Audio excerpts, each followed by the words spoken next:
पैसे बनाने के लिए बहुत ज़्यादा पैसे होना ज़रूरी है, जो कि मुझे नहीं लगता is the case. If we play it smartly, आपको पैसिव इनकम के लिए चाहिए कंसिस्टेंसी या discipline which will get you there. First करें किसी के पास 5000 पाउंड्स हैं, आप उनको बेसिक लैंग्वेज में कैसे समझाएंगे वो पैसे कैसे यूज़ कर सकते हैं और किस पे टैक्स नहीं पड़ेगा? 1500 should be your emergency fund, जिसको आप साइड में रख दें, आप उसे इन्वेस्ट ना करें। ट्रेडिंग 212 है, इन्वेस्ट इंजन है, there is a couple of other apps, but at the moment trading 212 is a good deal. ISA में काफ़ी ज़्यादा प्रोडक्ट्स होते हैं, एक लाइफ टाइम आईएसए होता है, एक कैश आईएसए होता है और एक Stocks and 20,000 वाला होता हाँ, है। हाँ। ये क्या डिफरेंसेस हैं इनमें? लाइफ टाइम आइजा का सीन ये है कि government tops up the money for buying your first property और also it supports you in your pension. लेकिन अगर आपने अपना पहला घर नहीं लिया and your saving towards the deposit, what I would offer you is the lifetime ISA, और उसमें आप 4000 डालें, 1000 गवर्नमेंट टॉप अप करेगी, तो आपके लिए डिपॉजिट में अपलिफ्ट आता जाए कि रुपया आपका धड़ाधड़ गिर रहा है और गोल्ड आपका बढ़ रहा है। सो बाय दैट लॉजिक भी ज़कात बढ़ी है। ज़कात बढ़ी है।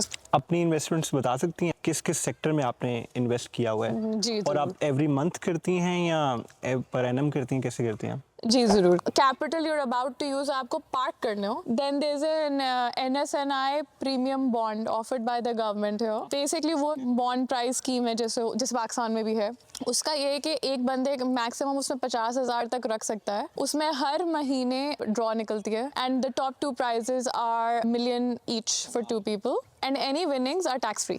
या unfortunately lesser than middle class है, वो लाइबिलिटीज खरीदते हैं, अपने गले में डाल लेते, lifestyle creep, right.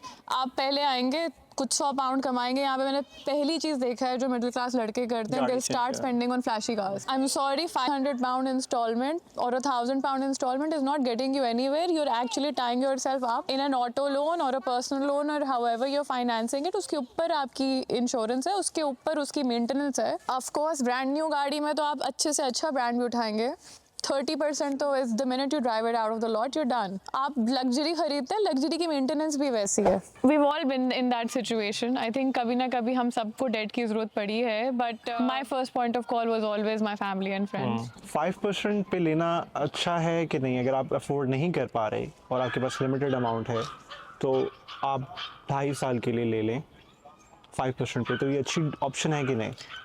5% deposit deposit के लिए। अच्छा देखें, मेरा पहला क्वेश्चन ये है कि जो लोग यहाँ पे यूके में ऑलरेडी हैं, पाकिस्तानी और इंडियंस काफ़ी देर से हैं और वो सिर्फ जॉब कर रहे हैं, उनको कुछ सेकंड नहीं पता कि हम कैसे पैसिव इनकम बना सकते हैं, उनके लिए आपके पास आप क्या उनको गाइडेंस देंगे कि ये चीज़ें आप करके पैसिव इनकम बना सकते हैं? क्योंकि ये होता है ना, इन्वेस्टमेंट में जितनी जल्दी स्टार्ट करें उतना बेहतर है।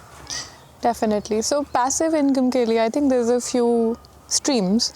जैसे कि एक आई थिंक हमें एक कॉन्सेप्ट है which is very falsely ingrained कि हमें लगता है कि पैसे बनाने के लिए बहुत ज़्यादा पैसे होना ज़रूरी हैं, जो कि मुझे नहीं लगता is the case. If we play it smartly, आपको पैसिव इनकम के लिए चाहिए कंसिस्टेंसी या discipline which will get you there. And for that matter, अगर आपके पास लेट्स से थोड़ा है seed money, while I am talking about कुछ 1000 pound, not a lot, in double digits let's say, पहली चीज़, and unfortunately religious implications keeping that aside, but there's dividend stocks that people can look into. दूसरी जो सबसे बड़ी चीज़ है जो मुझे लगता है लोग यहाँ आके ख़ुद को familiarize नहीं करते, UK from an income making perspective is probably not top of the market. Like I feel like the US market is much better, but there are certain products that cater towards making passive income. So say for example, आके familiarize yourself with the ISA products. Yes, the interest is minimal. तो अगर आप cash आइजा में अपने थोड़े से भी पैसे आप डाल देते हो, it's a tax free wrapper, तो जो भी उस पर इंटरेस्ट इनकम है वो आपकी है। इसी तरह उसमें जो आपका स्टॉक्स एंड शेयर्स आइजा है, उसमें जो भी आपकी ग्रोथ है स्टॉक्स को लेके, वो भी टैक्स फ्री है। तो लेट्स से आपने इन्विडिया में डाला है as a stocks and share ISA, और literally compare to last it's kind of doubled even. So that is again tax-free income. Then if you have a bigger pot, I would say property. Property, yes, at the moment. इस पहले वाले को हम थोड़ा सा, क्योंकि काफ़ी लोगों को जिनको पता है ना इसका, वो कर रहे हैं, हाँ हाँ, लेकिन जिनको नहीं पता वो नहीं कर रहे. तो ये आपने आइजा जो बताया, मुझे पता है इसका. अब फ़र्ज़ करें किसी के पास 5000 पाउंड्स हैं, आप उनको बेसिक लैंग्वेज में कैसे समझाएंगे वो पैसे कैसे यूज़ कर सकते हैं और किस पे टैक्स नहीं पड़ेगा, कब तक नहीं पड़ेगा? Noted. So let's say basic lemons terms 5,000 है किसी के पास. देखिए, बेस्ड ऑन दैट अगर 5,000 है then part of me would think कि आपकी लिक्विडिटी भी कम है, कि आपकी 5,000 is your saving. 1,000-1,500 should be your emergency fund, जिसको आप साइड में रख दें, आप उसे इन्वेस्ट ना करें. बिकॉज कैश में होना चाहिए. हाँ, ठीक है. और उसकी वजह है because if your liquidity tight या आप कैश टाइट हो तो आपकी इन्वेस्टमेंट्स में भी आप जल्दबाजी करते हो. राइट, कि अब मुझे पैसों की ज़रूरत है और लेट्स से आपके स्टॉक्स लॉस में जा रहे हैं बट आप उसको निकालोगे बिकॉज आपको पैसे की ज़रूरत है. अच्छा, then comes going to the ISA part. I would still suggest उसमें से फिर 1,000-2,000 बिकॉज आई बिलीव कि आपको डाइवर्सिफाई करना चाहिए. ये नहीं कि 5,000 आए तो सारा गोल्ड उठा लिया या 5,000 आए तो क्रिप्टो में डाल दिया बिकॉज किसी ने इजी मनी बनाया या किसी ने आपको कोई कोर्स भेजा. 1,000-2,000 आप आइज़ा में डालेंगे because that's diversified. And to be honest उसमें अपलिफ्ट ज़्यादा लेने के लिए I would put it in the stocks and share side of things, but उसमें भी I would put it in index funds और ETFs. उसकी वजह ये है कि उसमें अपसाइड ज़्यादा है और रिस्क कम है. अगर आप S&P 500 में परहैप्स डाल दो तो 500 टॉप की कंपनियों को वो ट्रैक करेगा. ठीक है. एंड उसमें अपलिफ्ट भी उतना होगा. Like over the 60-80 year traction that we have, 6 से 8% तो बेसिक उस पर आपकी अपलिफ्ट रही है एवरी ईयर. डेफिनेटली. फिर आपके पास 1,000-2,000 जो हैं, अगेन आई वुड से कि 1,000-2,000 में अनफॉर्चुनेटली प्रॉपर्टी नहीं आती. हाउएवर अब नॉर्थ में मिनिमल डिपॉजिट के साथ you can get decent rental yield, so I think save towards that. आखिरी 1,000 जो मैं हूँ, and this is more personal, it is not just financial product. I think invest in your self, and when I say invest in your self it's skill. Because हम क्या करते हैं, हम पाकिस्तान से आते हैं, हमारा एक बहुत बेसिक कॉन्सेप्ट है कि जाओ और कमाओ और कमाने में ही आगे बढ़ते जाओ. लेकिन उसमें financial management and the concept of uplifting your income capability वो नहीं है.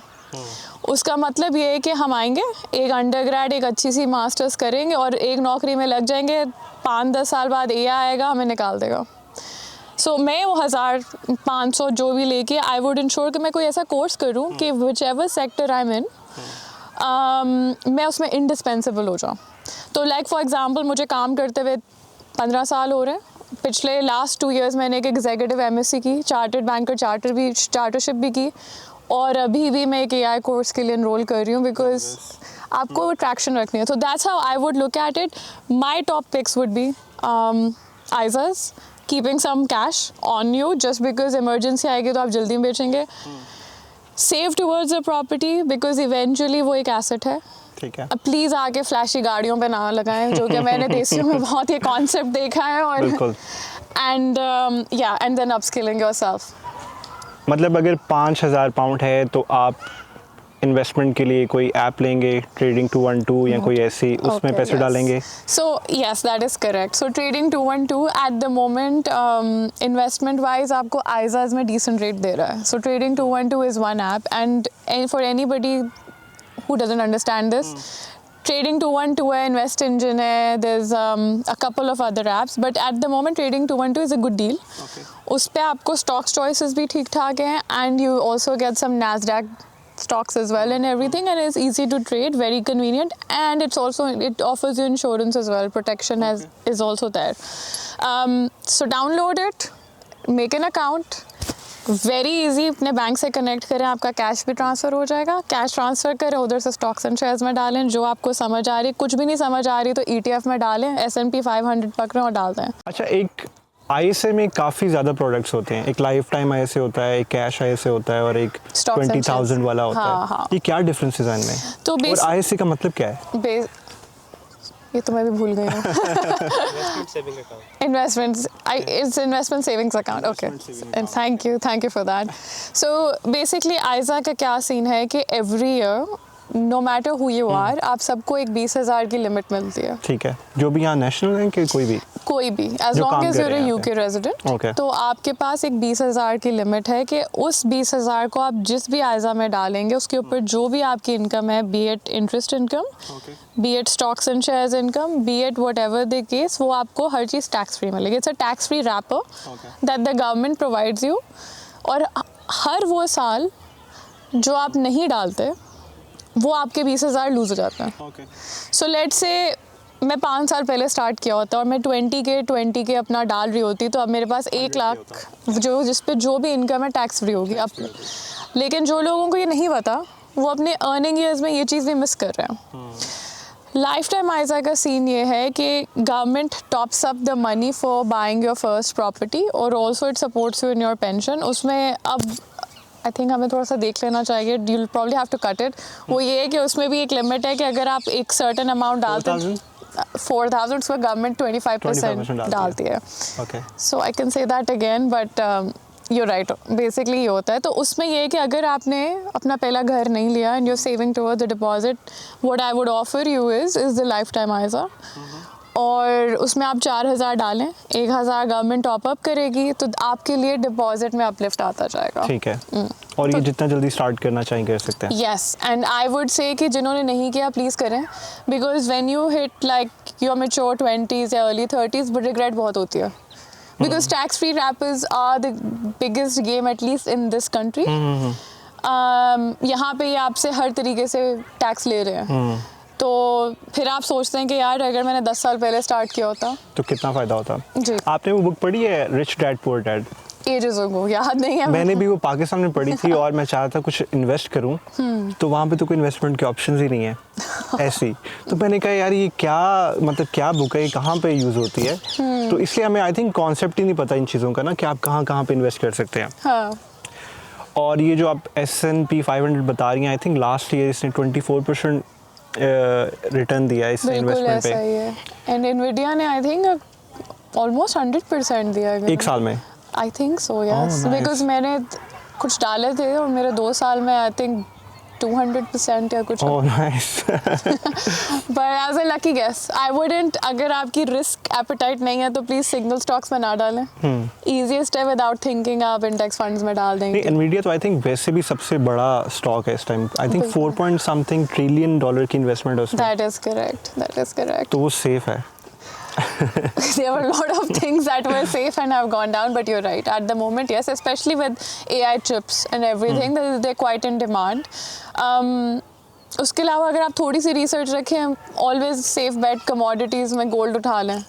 थोड़ा सा ऊंच नीच वॉलेटिलिटी आप देखेंगे। गोल्ड फिजिकल के वो भी stock? Actually both. So UK में ये है कि एवेन्यूज बहुत ईजी हैं। There is bullion by post which is safe. आप लिटरली ऑनलाइन बाय ऑर्डर करें, एक अपनी प्राइस लॉक करें, वो आपको उस प्राइस पे बेचेंगे and then they will mail it to your house in short करके। And if you want to sell it, जो भी उस दिन का रेट होगा आप उनको रीच आउट करें, उनको कर सकते हैं वापस। हाँ, प्राइस लॉक करें and then they will just test and send you the money. However if you don't want that hassle then it's obviously via stocks and shares या आप जो भी। और जो लोग ज्वेलरी पे इन्वेस्ट करते हैं गोल्ड की, आप आई थिंक उसके हक में नहीं है इतनी। मैं उसके आई थिंक थोड़ा सा इसमें आई थिंक कंट्रोवर्सी स्टार्ट हो सकती है, but I think because specially as Muslims हम पे ज़कात is one of our fundamentals कि हमें ज़कात देनी है, ठीक है। और हम जितना भी अपने आप को डिसोसिएट कर लें in terms of from where we come, unfortunately a lot of our things are interlinked back home. अब हो ये रहा है कि अगर आपने गोल्ड लिया है या आपकी अम्मी ने लिया है या आपने उनके पास रखवाया है, तो उसमें अब हो ये रहा है कि रुपया आपका धड़ाधड़ गिर रहा है और गोल्ड आपका बढ़ रहा है। सो बाय दैट लॉजिक आपकी देखे ना अभी क्या ज़कात बढ़ी है। So if you are like let's say you sitting on a couple of tolas of gold, आप 2.5% उस पर दे रहे हो, और अब क्या आई थिंक 5 लाख को सरपास कर गया था तोला the last time I heard, right? तो आपकी अर्निंग पावर या परचेजिंग पावर या द एबिलिटी टू पे ज़कात is not increasing, but the gold is sort of exploding for you and हम दोनों फ्रंट से मार खा रहे हैं। हाउएवर फॉर पीपल जिनको ज़कात नहीं देनी, I think gold is a very good investment. Okay. आप आज कुछ बाज लें, कुछ भी रखें और आप 2-3 साल बाद भी निकाल दें, it gives you a decent return उसमें. लेकिन ऑब्वियसली अगर आप यूके में हैं तो आपको टैक्स तो देना है. इसमें भी इनकी कुछ चीज़ें आ जाती हैं. There some capital gains tax exempt gold coins, Britannia coins I believe. But उसमें अब ये है कि थोड़ा सा प्रीमियम आप कॉइन की वजह से ही देते हैं. बट अगर आप उनको रखते हैं उन पे आपको टैक्स नहीं देना. मैं बहुत हक में हूँ, बट आई थिंक ज़कात देख के and now with the burden society ज़रा बैलेंस रहती है. And I feel like for women who don't earn या वो ज़्यादा अपने हस्बैंड्स पे या डैड्स पे डिपेंडेंट है, उनके लिए अब वो ज़्यादा एक आई एम श्योर वो नहीं पे करते, बट उनके जो भी अहलो अवाल या फैमिली वाले हैं उनके लिए बर्डन बढ़ता जा रहा है उसको लेकर. आप अपनी इन्वेस्टमेंट्स बता सकती हैं? पैसे नहीं बताएं कि कहाँ कितने पैसे इन्वेस्ट किए हैं, लेकिन किस किस सेक्टर में आपने इन्वेस्ट किया हुआ है? जी और आप एवरी मंथ करती हैं या पर एनम करती हैं, कैसे करती हैं? जी ज़रूर. सो जैसे मैंने कहा कुछ मैं अपने लिए कैश रखती हूँ, चाहे सेविंग्स अकाउंट में रखूँ. Every month? Yes, every month. So what I've done is, and this actually tailors into your first point जो मुझे कहना चाहिए था जब मैं डिसिप्लिन और कंसिस्टेंसी की बात कर रही थी. एक हैबिट है सेव करने की. हैबिट और एक स्प्रेडशीट होनी चाहिए. ओके. स्प्रेडशीट ना भी हो बिकॉज मैं बहुत डिसऑर्गेनाइज्ड हूँ और शायद टाइम नहीं होता. I think we here life is very busy. London बहुत अनफॉरगिविंग सिटी है. कराची में मेरे पास बहुत टाइम होता था सीधी बात. लेकिन उसमें ये कि एटलीस्ट आपको अपने बेसिक्स पता होने चाहिए कि मेरी नेसेसिटीज़ निकाल के मेरे पास लेट से इतनी डिस्पोजेबल इनकम बच रही है, उसमें से 20 to 30% if you are able to you should save. Back to your question to me, उसमें ये है कि मेरी कुछ प्रॉपर्टीज़ भी हैं जो इन्वेस्टमेंट के लिहाज से आपको बता रही हूँ. कुछ पैसे मैं कैश में रखती हूँ, चाहे सेविंग्स अकाउंट में रखूँ या उसमें भी एक बहुत अच्छी प्रोडक्ट है. अगर आपको पैसे थोड़ी देर के लिए इमरजेंसी फंड के तौर पे या capital you're about to use आपको पार्क करने हो, then there's an NSNI premium bond offered by the government here. Okay. Basically वो बॉन्ड्स हैं. ठीक है. बॉन्ड प्राइस स्कीम है जैसे पाकिस्तान में भी है. उसका ये है कि एक बंदे मैक्सिमम उसमें 50,000 तक रख सकता है. उसमें हर महीने ड्रॉ निकलती है. Okay. And the top 2 prizes are million each for 2 people and any winnings are tax free. Okay. तो अगर आप 25 पाउंड भी जीत जाएं, 50 पाउंड भी मैं जीत तो जाएं, कहता हूँ 1 मिलियन लेके टैक्स भी ले लें तो कोई मसला नहीं है. I fully agree. तो अच्छा, आपकी 20% आप सेव करती हैं, कुछ I आप try. प्रॉपर्टी में इन्वेस्ट करती हैं, I आपकी try. स्प्रेडशीट है और Spreadsheet है बाकी जो बचते हैं वो आप स्टॉक्स में इन्वेस्ट करती हैं. Okay, so there's a few. So yes, Isaiah stocks में भी डालती हूँ. थोड़े से मैं ये metals, gold, commodities, gold bars करने में भी एंड एक्टिवली ट्रेड भी कर जाती हूँ. स्टॉक्स एंड शेयर्स आइज़ा का मेरा ईजी है बिकॉज मेरी जॉब इतनी हेक्टिक है कि अगर मैं ज़्यादा रिसर्च नहीं कर पाती ETFs, प्लस मेरी जॉब की रिक्वायरमेंट भी ऐसी है कि हम सिंगल स्टॉक्स उसमें नहीं कर सकते. बैंकिंग में there is a lot of controls. Unfortunately it's a very regulated industry. ठीक है. और उसके अलावा जो depending on where I am at, let's say अगर if I am targeting another property तो मुझे ज़्यादा कैश की ज़रूरत होती है. तो फिर मैं आजकल बहुत ज़्यादा कैश भी रख रही हूँ बिकॉज अब मेरा यहाँ के हालात या ग्लोबली हालात देख के अब मेरा सिलसिला ये हो गया है कि मैं कैश बाय करूँ चीज़ें, ना कि मॉर्गेज पे लूँ because interest are volatile and most places in the world आपकी प्रॉपर्टी प्राइसेस क्रम्बल कर रही हैं. जो सेफ हेवन होता था लेट्स से दुबई, अब जो भी अनलकी लोग हैं जो अब लेंगे वो शायद लकी हैं बिकॉज डिस्ट्रेस अब तो काफ़ी ज़्यादा वो डेप में है. जी ज़रूर ऐसा ही है. तो अभी ये कि मैं लेकिन डिसिप्लिन से महीना भर करती हूँ and that consistency takes a lot of time. जब मैं आई थी आई वॉज योर टिपिकल के अच्छा जी कराची में अम्मा अब्बा के अम्ब्रेला से निकल के एवरीथिंग पेड फॉर, कभी कुछ किया नहीं, मतलब खाने पीने का नहीं पता, घर में you had help doing things for you.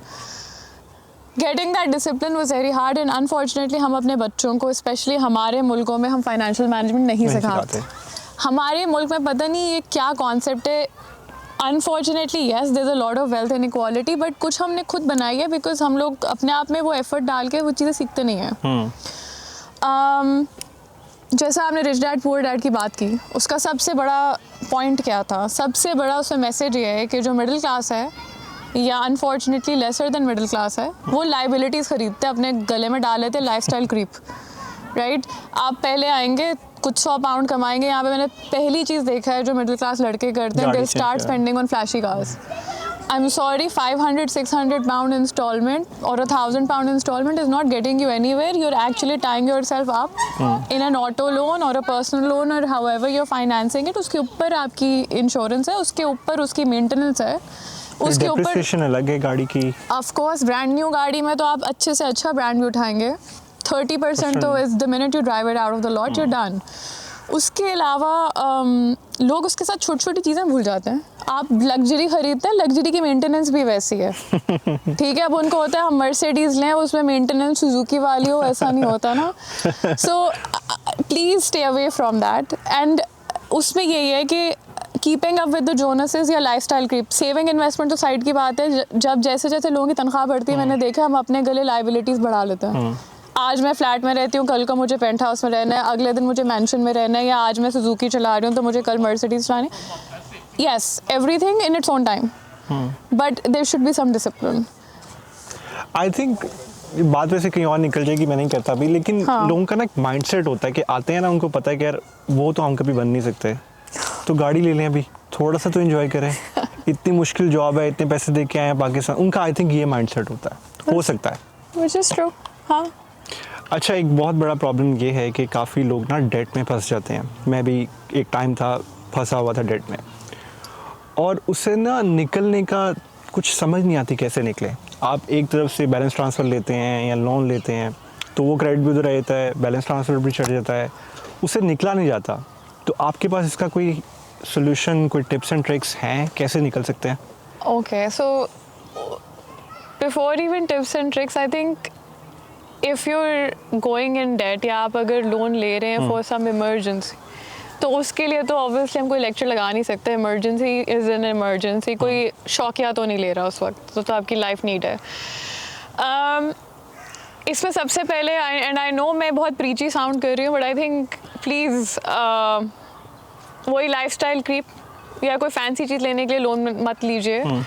However, if you ever get stuck in debt, मेरा पहली चीज़ ये होती है कि अगर आपको पैसों की ज़रूरत है और मुझे नहीं पता कि लोगों का सपोर्ट सिस्टम कैसा है, I would still say कि आप अपने विलेज या कम्यूनल उनमें पूछें। एंड अनफॉर्चुनेटली आई थिंक जो पाकिस्तान में हमारा कल्चर है ना कि लोग दिल खोल के देते हैं, वो इन मुल्कों में नहीं है।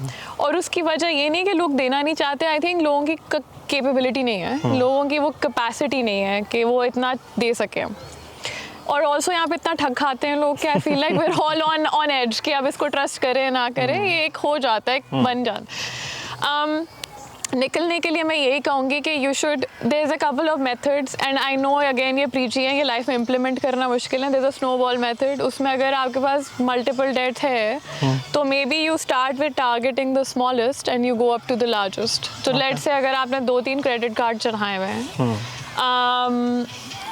Take the one with the lowest balance. अगर एक पे 1000 है, दूसरे पे 5000 है, then you basically sort it out and be like मैं 1000 वाला पहले टारगेट करूँगा, and if I have to over pay I work towards it and then I move on to the other one. There is the avalanche method as well, I think, which is basically कि आप Paying the highest interest first. Okay. And I personally would focus on that because मेरी background ऐसी है कि मुझे होगा कि मैं सूद क्यों दूँ। अगर जब मैं गाड़ी भी खरीदने जाऊँगी तो मैं कभी 30% ऑटो लोन, 11%, मेरा तो दिल में दर्द शुरू हो जाएगी देखिए कि मैं नहीं दे रही। तो if you are able to sort it out, make a list कि अच्छा ये मेरे डेट्स हैं, अगर आपको 500 भी बच रहा है अपनी तनख्वाह में से महाना, तो आप देन जिस पे इंटरेस्ट ज़्यादा है वो करें। बिकॉज क्रेडिट कार्ड का सबसे बड़ा मसला ये है कि आपको नॉर्थ ऑफ 25% इंटरेस्ट लगती है। कितनी?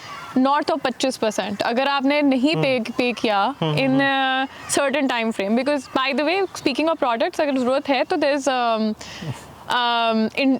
सर्टेन क्रेडिट कार्ड जो आपको 20 months 23 months परचेज करने की देते हैं जो विदाउट इंटरेस्ट। लेकिन वो उनके लिए होता है जिनका क्रेडिट स्कोर अच्छा होता है। That is very true actually. आपने पता नहीं वो देखा है कि नहीं सीजन ब्लैक मिरर देखा ज़रूर है। उसमें एक एपिसोड होता है ना, जिसको जितनी ज़रूरत होती है उसको उतना कम मिलता है, जिसको ज़रूरत नहीं होती एक्चुअली उसको मिलता है। तो ये आई थिंक और आई थिंक लोग ना क्रेडिट कार्ड लेते भी क्रेडिट स्कोर बिल्ड करने के लिए हैं। बिल्कुल ऐसा ही और है। एक दफ़ा फिर यूज़ करते हैं और फिर उसके अंदर वो फंस जाते हैं। बहुत बुरा फंसते हैं और उसमें मोस्टली होता ये है कि लोगों के पास वो अपना बैलेंस पे करने के पैसे हैं, उसके ऊपर इंटरेस्ट नहीं दिया जाता, because if there slapping on 20-30% every month it's hard. However अगर आपको लेना है देन आई वुड से, और आपको पता है आप एक सर्टेन टाइम फ्रेम में नहीं दे पा रहे, मैं आपको ये रिक्वेस्ट करूँगी then go down the personal loan route. उसकी वजह सिर्फ इतनी है कि आपका इंटरेस्ट लॉक्ड है फिक्स है और ये है कि आपने उतना ही देना, और आपको ये भी पता है कि आपकी सेटलमेंट पेमेंट क्या है। we've all been in that situation. I think कभी ना कभी हम सबको डेट की ज़रूरत पड़ी है, but my first point of call was always my family and friends. In fact जो मैंने अपनी पहली प्रॉपर्टी बाय करनी थी, I needed a heavier deposit, मैंने अपने दोस्तों से लिया था, फिर अगले 1.5 साल में उतारा था उनके पास, which is also there. I think ये सबसे बेस्ट है क्योंकि आप लोन में तो एक दफ़ा फंसे तो फिर आप फंसते ही जाते हैं। फ्रेंड्स को आपको एक होता है कि यार उससे मैंने लिया, उसको वापस भी करना है टाइम से। और नॉर्मली अगर दोस्त अच्छे हैं और आपके उनसे है तो आपसे इंटरेस्ट थोड़ी लेंगे। आई थिंक इससे आपका पर्सनल क्रेडिट स्कोर का पता चलता है कि आपका फैमिली में, फ्रेंड्स में क्या स्कोर है, कितने लोग आपको दे रहे हैं, कितने ट्रस्ट दे रहे करता है हाँ। और आंखें बंद करके दे रहे हैं, और आप पे भी होता है कि आप किस किस्म के इंसान हैं, कि कल को आप दे रहे हैं कि नहीं। आप you learn a lot about yourself, क्योंकि बहुत से लोगों की नीयत ख़राब हो जाती है।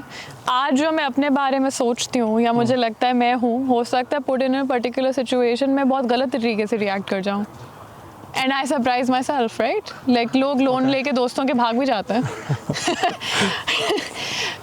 So it speaks a lot about you as well, but I second that point कि अगर आपको आंखें बंद करके आपके दोस्त पैसे दे रहे हैं, वो भी इस तरह की कंट्री में, then that speaks a lot about you.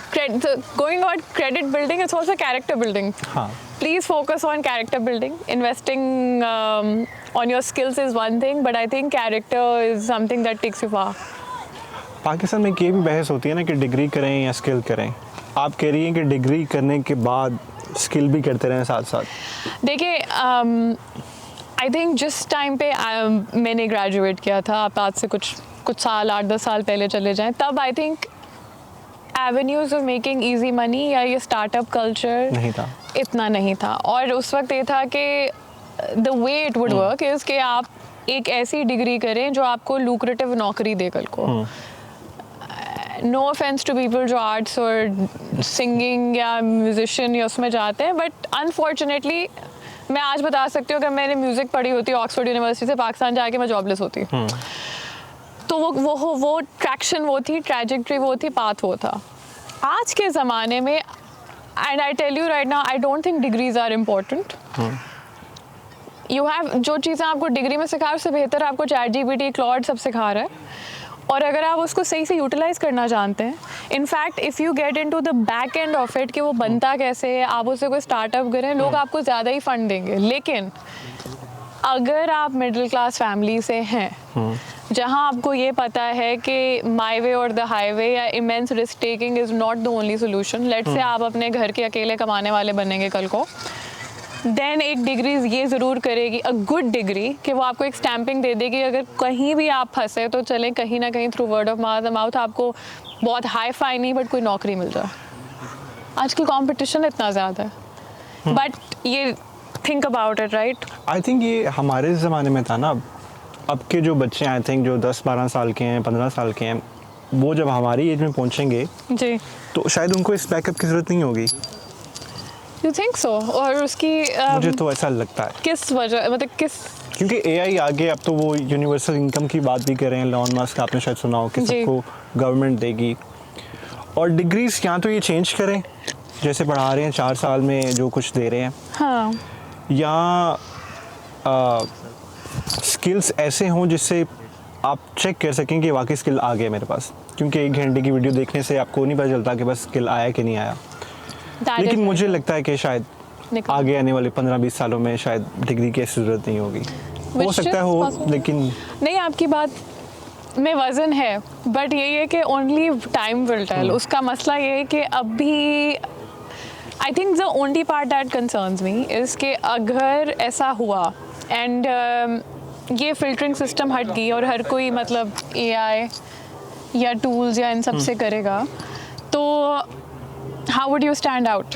दुनिया में 7-8 अरब लोग हैं, उसमें से आई डोंट नो 1-2 अरब अगर मतलब स्कूल से निकल रहे हैं। आई थिंक वो ये नहीं कहते कि एआई आपकी जॉब ले लेगा, वो शख्स आपकी जॉब ले लेगा जो एआई यूज़ कर सकता है, और मैं भी यही कर रही हूँ एक्चुअली। हाँ। तो अपस्किलिंग की जो मैं बात कर रही थी वो यही था कि मैं अपने आप को एआई में इतना ट्रेन करी हूँ, and not just this basic prompting and how to use it. Even I am not a coder और एन इंजीनियर, मैं बैक एंड, हाँ, कि वो बनाना तक मैं खुद को सिखा रही हूँ, बिकॉज मुझे पता है 5 साल बाद एआई नहीं, एआई यूज़ करने वाला मेरी नौकरी या मेरी क्रेडिबिलिटी हटा देगा। हम 50-60% वर्कफोर्स नहीं रहेगी, एटलीस्ट मेरे सेक्टर में नहीं रहेगी। आपकी बैंक्स में जॉब्स खत्म हो रही हैं एआई की वजह से? बिल्कुल हो रही हैं। अच्छा। और उसका यही है कि लोग शॉर्ट साइटेड बहुत हैं। देखें, एक तो ऑब्वियस ही चीज़ थी जब एआई आया है, आपके lot of operational administrative roles, forget banking, हर सेक्टर में जाते हैं। किसी को नहीं चाहिए कोई टिक बॉक्स करने वाला, कोई एक फॉर्म चेक करने वाला, यू नो, ये सब चीज़ें like they are redundant, and this was I guess 20 years in the making. AI is a term जो अब जाके बहुत ट्रैक्शन पकड़ा है, बट मशीन लर्निंग और ये सब तो पहले भी थी। बट आई फील लाइक मेरे सेक्टर में जा रही हूँ और सेक्टर में भी जॉब जा रही हैं, एडमिनिस्ट्रेटिव रोल्स। अब मैं ChatGPT या क्लॉड इसको अपने छोटे पर्सनल असिस्टेंट की तरह यूज़ करती हूँ कि मेक मी अ स्केड्यूल या pull this out for me, या मुझे ये बना के दो, या मेरे कैलेंडर में। इनकी तो हर वीक अपडेट्स आ रही होती हैं, हर वीक कुछ ना कुछ, और इतने ज़्यादा सॉफ्टवेयर्स आ गए हैं हर चीज़ के लिए, और एजेंट्स कैसे काम करें, और इतने एक्सपेंसिव भी नहीं है। Spot on. And it's like you said, it's fast moving. तो अगर आप अपने आप को नहीं सिखा रहे and you not keeping up with the time, so you are literally आप अपने आप को खुद नौकरी से निकाल रहे हैं। क्योंकि आप कोई भी कंपनी उठा लें आजकल, 2-3 साल की उनकी बेसिकली प्लान ही है कि हमने एआई से इतने लोग हटाने, और वो हट रहे हैं। Oracle उठा लें, अभी कल काफ़ी ज़्यादा लोग हैं, 30,000। एंड दुनिया की डिस्क्रिपेंसी या डिफरेंसेस की तो ये बात है कि उन्होंने CEO हायर किए 30 मिलियन की सैलरी पे, 30,000 लोग ले ऑफ किए, और 30 मिलियन पे नई CFO एक्सक्यूज मी वो आई हैं। तो एक और चीज़ ये भी है कि अगर नौकरी ही आपकी सोल सोर्स ऑफ इनकम है, तो you're dispensable. You're like another head count or person on their balance sheet. They don't care about you. I think मैं कोई वीडियो देख रहा था, उसमें बताया कि दुनिया का फर्स्ट बिलियनियर जो कि सिंगल टीम के साथ, मतलब अकेले ने जिसने टीम बनाई है एआई से, वो $1 billion कंपनी बन गई है। Are you referring to Soleh Asif, the Pakistani guy? Not Pakistani. अच्छा। मैंने कल ही सुना है कहीं। I think मैं शायद, पढ़ती हूँ तो $1 billion उसने कंपनी बना ली है। आप एआई की मदद से अभी कितनी चीज़ें हो रही हैं। अगर आप अपनी कंपनी खोलते हैं, आपकी मार्केटिंग पूरी ChatGPT कर देगा, कैंपेन सेट कैसे करना है वो कर देगा, कोडिंग तक वो कर देते हैं। आज से 5-6 साल पहले हम सोच भी नहीं सकते थे कि सॉफ्टवेयर इंजीनियर्स या developers, coders will be out of job. सबसे पहले निकले हैं लोग। इसमें जब स्टार्ट किया था उन्होंने कहा था कि क्रिएटिव जॉब सबसे एंड पे जाएंगी, लेकिन वो सबसे पहले, अब आपने देखा होगा suno.com पे म्यूज़िक कैसे बनाते हैं, 11 Labs पे ट्रांसलेशन कैसे होती है, और अब आप कॉल सेंटर पे कॉल करें, जो इंसान आपसे बात कर रहा है वो भी एआई है। तो काफ़ी आपको जो ये, आई थिंक उन लोगों के लिए बड़ा अच्छा है जो अपने आप को डिसेबल फील करते थे कि मेरे पास टीम नहीं है, मुझे डिसलेक्सिया है, मैं सीख नहीं सकता कुछ, जैसे नोटबुक LLM है, शायद आपको पता है कि नहीं। बिल्कुल ऐसा ही। तो उससे इतना ज़्यादा आपको कॉन्फिडेंस आता है कि यार, अब तो मैं अकेला कुछ भी कर सकता हूँ, मैं कुछ ना कुछ करता रहता हूँ, बड़ा मज़ा आता है, मुझे सीखने का मज़ा आ रहा होता है कि यार कितना ज़्यादा आपके पास चीज़ें आ गई हैं। और इन्होंने इसको ट्रेन भी इतना अच्छा किया। अगर आप देखें, सारे अपने मॉडल्स को ऐसा ट्रेन कर रहे हैं, like ChatGPT is doing so much. अब 30% of my job was making presentations and slides. Okay. And now like I can literally like जो हम लोग use करते हैं tools, उसमें डाल के PPT मेरी 5-10 मिनट में निकल आती है, and you just like fix a few things and review it. Obviously review करना होता है, but a lot of my like जैसा आपने कहा efficiencies तो आ रही हैं, बट फ्लिप साइड पे यही है, जो लोग इसको आजमाने में या यूज़ करने में कतरा रहे हैं, तो वो खुद ही को राइट ऑफ कर रहे हैं इस दुनिया के निज़ाम से। जैसे आज से कोडैक उठा लें, नोकिया उठा लें, ब्लैकबेरी उठा लें, they like the way they have become nobody's, हम इंसानों में भी यही होगा। और तो ये ज़रूर है कि मतलब हाई लेवल पे प्रॉम्प्टिंग और वो सब सीखने के बजाय बैक एंड भी ज़रूर सीखें। मैंने कितने जानने वाले हैं जो अपनी जॉब छोड़ के अब AI स्टार्टअप्स बना रहे हैं, उस पर उनको फंडिंग इमेंस मिल रही है, and it's they probably I think very much better off than a lot of us. आप प्रॉपर्टी क्या बता रही थी? जी, काफ़ी लोग कहते हैं, एक वो नेटफ्लिक्स पे सीज़न भी था, इंडियन है, अमेरिकन इंडियन, वो कहते हैं कि प्रॉपर्टी बाय करना कोई अच्छी इन्वेस्टमेंट नहीं है, आप रेंट कर सकते हैं। पता नहीं पाकिस्तानी लोग इस चीज़ को सोचते हैं ऐसे कि नहीं कि रेंट कर लें या बाय करें, कौन सा बेहतर है आपकी नज़र में, क्या बेहतर है? Got it. देखिए आपको मेरी क्वेश्चन की समझ आ गई है? कुछ लोग हैं जो कहते हैं कि घर ना लें, वो आपको महंगा पड़ेगा, उसके इतने ज़्यादा हिडन चार्जेस हैं, और एक दफ़ा आप लेते हैं तो फिर 10 साल 15 सालों के लिए आप उधर ही रहते हैं, आप कुछ एक्सप्लोर नहीं कर सकते। इस किस्म की चीज़ें होती हैं। नहीं, आप बिल्कुल सही कह रहे हो, और ये वाकई ही ऐसा है कि फिर बच्चों के स्कूल वहाँ पे हैं, फिर आप उस एरिया से निकल नहीं सकते। वो कहते हैं कि 40 तक आप घूमें फिरें, देखें सब कुछ, पैसे जमा करें, इन्वेस्टमेंट करें, उसके बाद आपको सब कुछ देख लिया होगा, उसके बाद कोई अच्छा सा एरिया देख के वहाँ सेटल डाउन हो जाए, अगर इन्वेस्टमेंट के पॉइंट ऑफ व्यू से नहीं करे तो। अगर investment basically primarily residence, I think उसमें ऑब्वियसली एक तो पर्सनल प्रेफरेंस है कि लोग क्या चाहते हैं। देखें, मेरा ये मानना है कि अगर आप कोई चीज़ रेंट पे ले रहे हैं, डेफिनेटली फ्लेक्सिबिलिटी तो है। आप अब तो खैर रेंटल रिफॉर्म के साथ आपको लॉन्ग टर्म रेंटल एग्रीमेंट्स भी नहीं साल के साइन करने, you stay on a monthly rolling, लेकिन उसमें ये सिलसिला हो जाता है कि फ्लेक्सिबिलिटी डेफिनेटली है, you can up and leave. आपको अगर एरिया पसंद नहीं है, ये रेंटल रिफॉर्म आने से पहले तक चले मैक्सिमम 1 साल या 6 महीने के ब्रेक क्लॉज के बाद आप जा सकते हैं इधर उधर। आपको कहीं भी जाना है, प्रॉपर्टी नहीं पसंद, प्रॉपर्टी पुरानी है, एरिया नहीं पसंद, क्राइम बढ़ गया है, कुछ भी, या स्कूल जैसा आपने कहा कि उस कैचमेंट एरिया में नहीं आ रहा, खाना नहीं अच्छा मिलता पास से। और ये bye the way that's very important भाई, हम देसियों के लिए एक ही चीज़ है यहाँ पे, खाना। अच्छा, तो वो है, लेकिन ये बात भी सही है कि जब आप इवन अपने रहने के लिए ख़रीदते हैं तो other than mortgage interest, जो कि sometimes is even more than the capital share of the payment, service charges भी हैं, स्पेशली अगर आप फ्लैट खरीद रहे हैं। अ lot of us, specially London में हम लोग, I think depending on the area, बहुत से लोग फ्लैट खरीद पाते हैं, ना कि घर। अगर आपने घर लेना है तो आप आउटर स्कर्ट्स पे जाते हो मोस्टली, या अगर घर ले भी सकते हैं आप लंदन में कहीं अंदर, बहुत छोटे होते हैं, बहुत पुराने और गंदे और सब कुछ, मतलब उसमें आपने फिर जेब से पैसे लगाने ही लगाने हैं। तो सर्विस चार्जेस भी एक वाहिद मैंने चीज़ देखी जो उसको रेगुलेट नहीं ये लोग कर रहे हैं, और वो मतलब बढ़ते जा रहे हैं फ्लैट्स के, बिल्कुल बहुत ज़्यादा।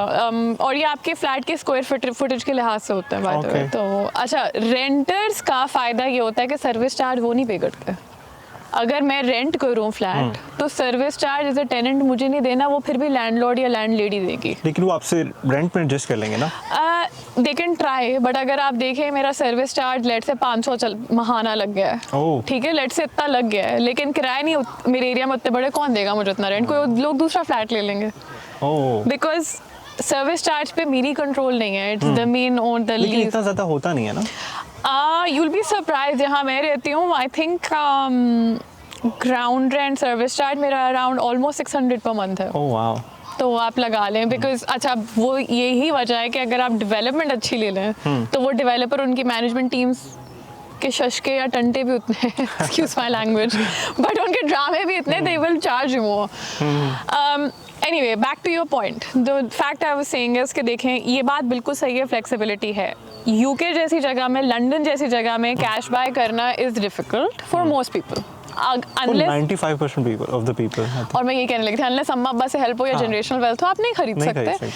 तो बट अगर आपको ये पता है कि लॉन्ग टर्म आप यहीं हैं और आप लंदन में ही हैं, लेट्स से आप एटलीस्ट अपने कुछ नहीं तो कुछ near to your retirement age या 50s तक आप यहीं हैं, आपका बिगेस्ट एक्सपेंस या biggest burden once you stop earning would be your सर की छत। अगर आपने नहीं खरीदा एक टाइम पे, चाहे वो इतनी सी चिप करके आपकी प्रॉपर्टी बन रही है, 50-60 में जाके not being able to have a roof over your head is your biggest concern, because यहाँ पे कुछ नहीं तो कुछ नहीं, छोटी सी पेंशन आपको गवर्नमेंट भी देगी, आपका खाना पीना तो निकल आएगा। बट ये आपकी बात सही है कि अगर आप मॉर्टगेज लेते हैं, तो अगर मैं अपनी भी मॉर्टगेज देखती हूँ तो मेरी 1/3 पैसे वो कैपिटल की तरफ लगा रहे हैं, बाकी सूद जा रहा है। ठीक है, और सूद का यहाँ पे ये है कि unlike America, unlike some other economies, हम लोग फिक्स्ड रेट प्रोडक्ट लॉक नहीं कर पाते। 5 साल 2 साल इससे ज़्यादा नहीं, कुछ प्रोडक्ट्स होते हैं आई थिंक 30 बहुत तक के लिए। 30 लेकिन उसमें फ़ायदा नहीं है ना आपका। एक्चुअली था, जब आपको हाँ। याद ही होगा जब रेट 1% के करीब था कुछ साल पहले, अगर आपने 30 साल के लिए लॉक किया होता।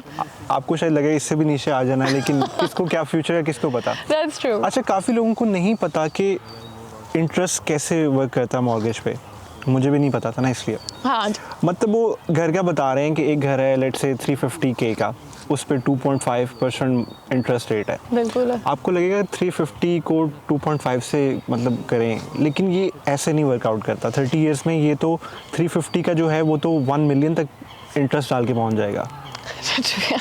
तो ये क्या है, ये कोई बैंकर ही बता सकता है ये कैसे वर्कआउट करता है।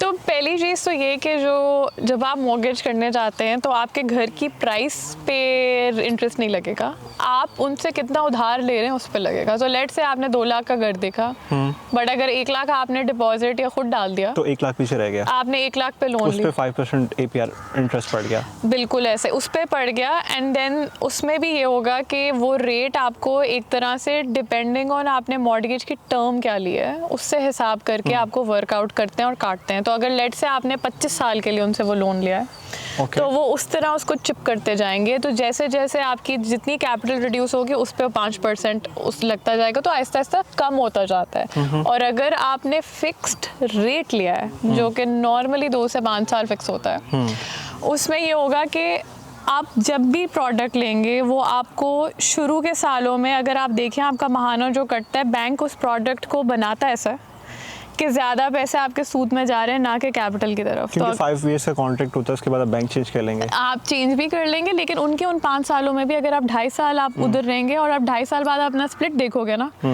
तो आपके घर के लोन की तरफ फिर पैसे ज़्यादा कटेंगे, सूद कम होगा। अभी जब आप स्टार्ट करोगे प्रोडक्ट, शुरू के 2 साल में अगर आप 1000 दे रहे हो तो 800 सूद में जा रहा होगा रफली। ठीक है, लेकिन yes to your point, just to complete this, हाँ अगर आप 2 से 5 साल बाद यू शुड फिश अराउंड और आप देखें। लेकिन उसमें भी मैं मॉर्गेज की एक चीज़ और भी समझा दूँ, अगर आप फिक्स नहीं करा रहे और आप वेरिएबल रेट पे हो, वेरिएबल रेट एवरी मंथ होता है। वेरिएबल रेट एवरी मंथ के हिसाब से इस तरह होगा कि लेट से एक बेस रेट है, लेट से बैंक ऑफ इंग्लैंड इस वक्त इकोनॉमी में 3-3.5% जो भी बेस रेट चल रही है, आई थिंक 3.7 कुछ 7.5 या कुछ था लास्ट, उसके ऊपर वो वेरिएबल रेट आपको कुछ परसेंट लगा के देंगे कि जो भी बेस रेट है उसके ऊपर 2.5% या कुछ, तो लेट से 7-8% हर महीने जब आपकी मॉर्गेज कटने जा रही होगी उस वक्त depending on the base rate वो ऊपर अपना वो करके टॉप अप फिर आपसे सूद लेंगे। ठीक है, तो उसमें क्या होता है, प्रिडिक्टेबिलिटी नहीं रह जाती। ठीक है, आप एक महीना 800 दे रहे हो, अगले महीने आपको 1200 देना पड़ रहा है तो जॉब वालों के लिए तो बहुत मुश्किल हो जाएगा। अनलेस यू वेरी रिच या आपका बिजनेस ऐसा है कि आप झेल सकते हो वॉलेटिलिटी या जनरेशनल वेल्थ है, तो फिर तो कैश पे ले लेंगे ना। दैट इज आल्सो ट्रू, ये सही बात है। हाँ, नहीं सही कहा। हाँ, अच्छा, मॉर्गेज का क्या प्रोसीजर होता है मॉर्गेज पे? मतलब देखने में जिसके पास नहीं है मॉर्गेज उसको लगता है बहुत मुश्किल काम है और इतना बड़ा घर हमें क्यों देंगे, ये क्या है, बैंक तो शायद देते ही नहीं है, हमारा तो क्रेडिट स्कोर इतना ख़राब है, पैसे भी नहीं है बिल्कुल पास। मतलब वो थोड़े से बेहतर है, कुछ सेविंग कर लेते हैं, लेकिन step by step easy words में शॉर्ट समझ आ गई। तो कैसे ले सकता है कि इंसान घर? ठीक है, मॉर्गेज के लिए पहले तो जी क्रेडिट स्कोर अगर नहीं अच्छा, इट्स इंपॉर्टेंट कि आप उसको बिल्डअप करें। और क्रेडिट स्कोर को बेहतर बनाना इज़ नॉट डिफ़िकल्ट, उसमें बस ये है कि आपको कुछ स्टेप्स लेने हैं कि एक तो आप क्रेडिट कार्ड डेफिनेटली यूज़ करें, बट अपनी क्रेडिट यूटिलाइजेशन लो कर दें। अगर आपने डिसाइड कर लिया कि मैंने 1 साल में या इस साल मॉर्गेज में कुछ ख़रीदना है, let's say you have 12 months, तो क्रेडिट कार्ड पे ही अपने नॉर्मल खर्चे करें और उसको हर मंथ पे ऑफ करें, उससे आपका स्कोर इम्प्रूव होगा। उस 1 साल में अपने लिए ज़्यादा लोन रिलेटेड या क्रेडिट रिलेटेड प्रोडक्ट्स ना लें, क्योंकि जितनी आप लोन अपने लिए अप्लाई करते हैं या आप उसकी वो करते हैं, उसमें ये होता है कि आपका स्कोर उतनी हिट खाता है, because that impacts to score negatively. अगर आप सैलरीड एम्प्लॉई हैं तो इंश्योर करें कि देखें जो लोग प्रॉपर ऑफिशियल जॉब्स में अपनी सैलरी स्लिप्स की ट्रेल ज़रूर रखें, इट्स वेरी इजी। अच्छा, उस एक साल में प्लीज़ फ्रिवलस स्पेंडिंग या एक्सेसिव स्पेंडिंग ना करें, इतना के रखें कि आपको कल को अगर क्राइटेरिया अफोर्डेबिलिटी दिखानी हो, आपने बेसिक्स पे किए हो, बट वो आपकी ये चीज़ें देखते हैं कि आपका मनी डिसिप्लिन कितना है। अच्छा, ये भी देखते हैं। डेफिनेटली, इनफैक्ट आप किसी मॉर्गेज एडवाइजर या ब्रोकर की भी हेल्प लेंगे तो पहले आपको बजट कैलकुलेटर निकाल के देगा और उसमें वो देखेगा कि अगर 3,000 आ रहा है तो कहाँ कहाँ जा रहा है, कितने डिपेंडेंट्स। आप जो पीछे पाकिस्तान भेजे हैं वो भी देखेंगे? डेफिनेटली देखेंगे। अच्छा। डेफिनेटली देखेंगे, लेकिन आप साल भी छोड़ें, आप बेशक 6 महीने पहले से थोड़ा डिसिप्लिन लें। Okay. Maybe use another account और do it another way, right? सारे अकाउंट्स में देखेंगे आपके? मोस्टली नहीं, प्राइमरली वो देखते हैं इसमें जिसमें सैलरी salary आती आनी है। है। हाँ, Okay. And obviously most important part, अगर आपके दिमाग में एक सर्टेन प्राइस का घर है तो उसके लिहाज से एक डिपॉजिट की सेविंग भी ज़रूरी है। तो अगर आपने लेट से 2 लाख 3 लाख का घर माइंड में रखा है, उससे एक साल में वेरी डिसिप्लिन मैनर के तौर पे आप डिपॉजिट सेव ज़रूर करें। और उसकी सोर्स ऑफ फंड या proof of fund is very important. वो आपसे पूछेंगे ज़रूर ये पैसे आए कहाँ से हैं। सबसे पहले आप ज़ूपला खोलें और घर देखें आपको कैसा चाहिए, किस बिल्कुल एरिया। ऐसा है। उसकी प्राइस देखें, लेट से 350K। बिल्कुल ऐसा है। उसका आपने कितना डाउन पेमेंट करना है? अच्छा, डाउन पेमेंट में अब तो आपको 5% डिपॉजिट पे भी घर मिलता है, लेकिन उस पे भी मैं बात करूँगा। हाँ, down payment whatever you comfortable with, I think the higher minimum कितनी है? मिनिमम तो 5% 5% भी है, 10% भी है। हाँ, लेकिन उन पे आपको रेट्स अच्छे नहीं मिलेंगे जो रेट अच्छे नहीं आप, मिलेंगे। लेकिन I would say whatever you comfortable with, 20 के ऊपर, 20% के ऊपर, इट्स ऑलवेज बेटर। ओके, घर देखें, प्राइस देखें, उसके बाद उसका डिपॉजिट देखें आपने कितना सेव करना है, उसमें लाइफ टाइम ऐसे में डाल लें पैसे। बिल्कुल सही। और उसके बाद आप क्या करें? आप अपनी क्रेडिट स्कोर बेहतर करें। बिल्कुल ठीक है, करें। 3 स्टेप्स हो गए। हाँ जी। इसके बाद 4th स्टेप क्या होगा? 4th स्टेप यही है कि अपनी स्पेंडिंग कंट्रोल करें, डिसिप्लिन रखें। वो आपकी सैलरी से जो जो निकल रहा है वो ज़रूर देखेंगे। नहीं, अगर मैं अपनी सेविंग कर रहा हूँ, लेट से मैंने 20,000 डाउन पेमेंट करनी है तो वो सेव हो रही है, तो स्पेंडिंग में अपनी क्यों? वो इसलिए होगा क्योंकि वो सिर्फ ये नहीं देखेंगे कि आज आपकी स्टैंडिंग है, वो ये देखेंगे कि कल को आपकी औकात इतनी है कि आप इस मॉर्गेज पेमेंट के अलावा बाकी चीज़ें फंड कर सकते हैं कि नहीं। वो स्ट्रेस समथिंग होता है? स्ट्रेस एक तरह से स्ट्रेस टेस्टिंग जी। कि लेट से आपकी 1500 मॉर्गेज है, वो आपको 2000 मॉर्गेज तक टेस्ट करेंगे कि अगर खुदा ना खासा इतना हो गया तो आप वो दे सकते हैं। एंड ऑल्सो लेट्स से अगर आप 10,000 भी बना रहे हैं, बट अगर वो ये देख लें कि बंदा 10,000 बना के 8-9 हज़ार खर्च देता है, तो वो कभी भी आपको लोन नहीं दे करेंगे। Because they would want to see ना कि क्या डिसिप्लिन, डिस्पोजेबल इनकम कितनी, डिपेंडेंट्स कितने हैं, किधर जा रहे हैं पैसे। एटलीस्ट 6 महीने उससे पहले तक वो ज़रूर देखते हैं। ओके, आपने डाउन पेमेंट भी जमा कर ली, आपका स्कोर भी बेहतर हो गया, आपकी हैबिट्स भी अच्छी हो गई, अब क्या स्टेप होगा नेक्स्ट? अच्छा, अगर आपको खुद नेगोशिएट करने में डिफ़िकल्टी हो रही है, definitely ask around and get a good mortgage broker. Okay. उसकी वजह है कि वो आपको अच्छे डील्स देंगे, but also they are mortgage brokers that will charge you a fee, but there also mortgage brokers that will not charge you a fee, they will only charge the lender. तो अगर आप वहाँ भी पैसे बचा सकते हैं, आप एक मॉर्गेज ब्रोकर अच्छा थ्रू वर्ड ऑफ माउथ जो आपको अच्छे प्रोडक्ट्स निकाल के दे, आपके बिहाफ पे नेगोशिएट कर सके, आई वुड एडवाइज एटलीस्ट पहली दफ़ा प्रॉपर्टी खरीदते हुए आप ज़रूर एक मॉर्गेज। बैंक से नेगोशिएट करेगा? वो करते हैं, तो होता है कि, और ब्रोकर्स का होता है, एक तो उनके कनेक्शंस बने होते हैं, दूसरा उनके पास फैसिलिटी होती है, वो उनको हर एक प्रोडक्ट का नॉलेज ज़्यादा हो। और अगर आप थोड़ा सा स्ट्रगल भी कर रहे हैं तो वो आपको वहाँ पे हेल्प कर पाएंगे। प्रोडक्ट का मतलब है कौन सा बैंक आपको किस इंटरेस्ट रेट पे दे रहा है, क्या दे रहा है और कैसे दे रहा है और क्या है, और कैसे आपकी क्लीनड अप स्टेटमेंट्स सबमिट करनी है कि आपको एप्लीकेशन आपकी अप्रूव हो जाए, एग्रीमेंट इन प्रिंसिपल आ जाए आपका। ठीक है, वो हमें बैंक का प्रोडक्ट ला के देंगे और आपने एक्सेप्ट करना है। हाँ। और उसके बाद आपने बोलना है कि हाँ ये सही है, then they make the submission to the bank. फिर आपको एक आती है एग्रीमेंट इन प्रिंसिपल। अभी घर नहीं देखना, आप घर साथ देख सकते हैं, बट ये कि चूंकि जब आपकी एप्लीकेशन चलेगी, अगर वो एग्रीमेंट इन प्रिंसिपल आ गया बैंक से, उसका मतलब ये है कि they are giving you that much money, then आपको पता है कि मैं इस अमाउंट में मैं घर देख सकता हूँ। But agreement in principle valid रहने के आई थिंक कुछ महीने होते हैं। I think normally agreement in principle is valid for 6 months. ठीक है, मतलब आपको ऑफर कर देते हैं कि इतना हम पे करेंगे, आप घर ढूंढ लें। हाँ, और फिर वो that is intact for 6 months normally. अच्छा, उसमें फिर ये एक और चीज़ है कि अगर आप एक सर्टेन थ्रेशोल्ड से ऊपर घर ले रहे हो तो डिपॉजिट के अलावा आपको स्टैम्प ड्यूटी भी दिमाग 300K से ऊपर आई थिंक ये थोड़ा सा अगर एडिट हो जाए बीच में मुझे Okay. देखनी पड़ेगी आज कोई के मसला लिए but yes if Okay. I am sure you know this but हाँ 300 से ऊपर आपको एक सर्टन थ्रेशोल्ड है I think and obviously if it's your second property फिर उसके ऊपर एक एडिशनल स्टैम्प ड्यूटी भी अब लगती है लाइक अगर आप एक घर पहले ले चुके दूसरा ले रहे हैं तो आई थिंक अगर एक प्रॉपर्टी पहले 18,000 स्टैम्प ड्यूटी थी अब 36,000 डबल पड़ जाती है मोरलेस बट हाँ तो स्टैम्प ड्यूटी फैक्टर इन करें और उसके ऊपर मेक श्योर कि डिपॉजिट के ऊपर आपने लीगल कॉस्ट और बाकी कॉस्टिंग भी अपने लिए पैसे साइड में रखे हुए हैं जैसे 1500 आपका लॉयर पे लग ही जाएगा Okay.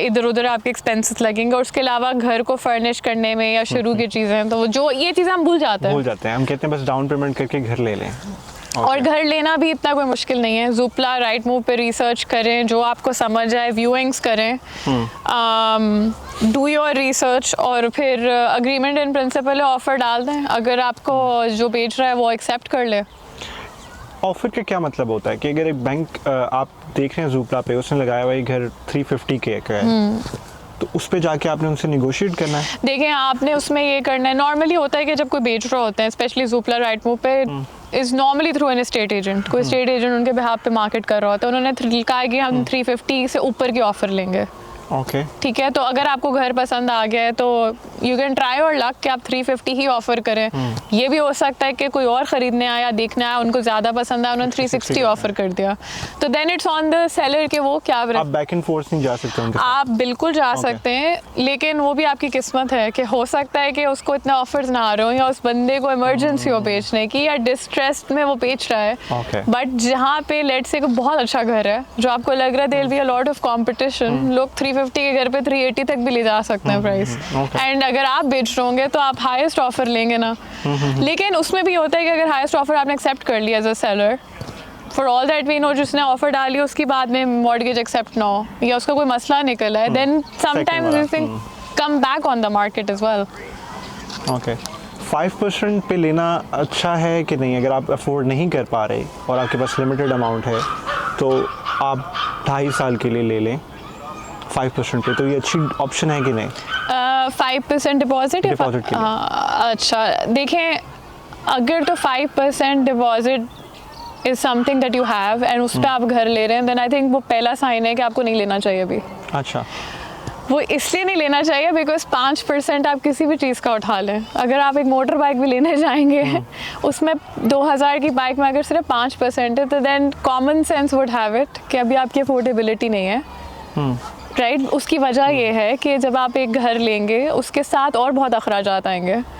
जो आप देखें दिल सबका करता है कि मेरा अपना घर हो और मैं ले सकूं एंड आई थिंक यूके में आना हमारी पहली दो चीज़ें क्या होती हैं कि हम सेटल कर गए या शादी कर ली पहली और दूसरा होता है कि घर खरीद लिया अब हम सेट हो गए अब पाकिस्तानी टर्म्स में यू टिक एवरीथिंग आप सेटल्ड हैं यूके में चाहे आपने घर में आपने 6,000 की तनख्वाह में से 5,000 आपकी इंस्टॉलमेंट है घर की लेकिन अगर 5% डिपॉजिट पे ले रहे हैं देखिए एक तो ऑप्शंस कम हैं प्रोडक्ट्स में दूसरा ये है कि आप ये याद रखें कि अगर आप 5% डिपॉजिट डाल रहे हैं तो उस घर की 95% लोन टू वैल्यू या लोन आपने जो लिया उस पर आप फिर सूद दे रहे हैं ओके तो आपको वो किस्त भी उतना पड़ेगी नॉर्मली यहाँ ये हो रहा है कि जब आप 40% इक्विटी क्रॉस कर जाते हैं घर में तब तो आपको बहुत अच्छे रेट्स बेस्ट रेट्स तब मिलते हैं 5% पे आपको रेट्स भी इतने अच्छे नहीं मिलेंगे जिसका मतलब ये है कि आप वो टाइम बल्कि 2 साल रेंट करके सेविंग में लगाएं कि डिपॉजिट बढ़ा कर लें कोशिश ज़रूर करें कि 15% 20% डिपॉजिट से जाएं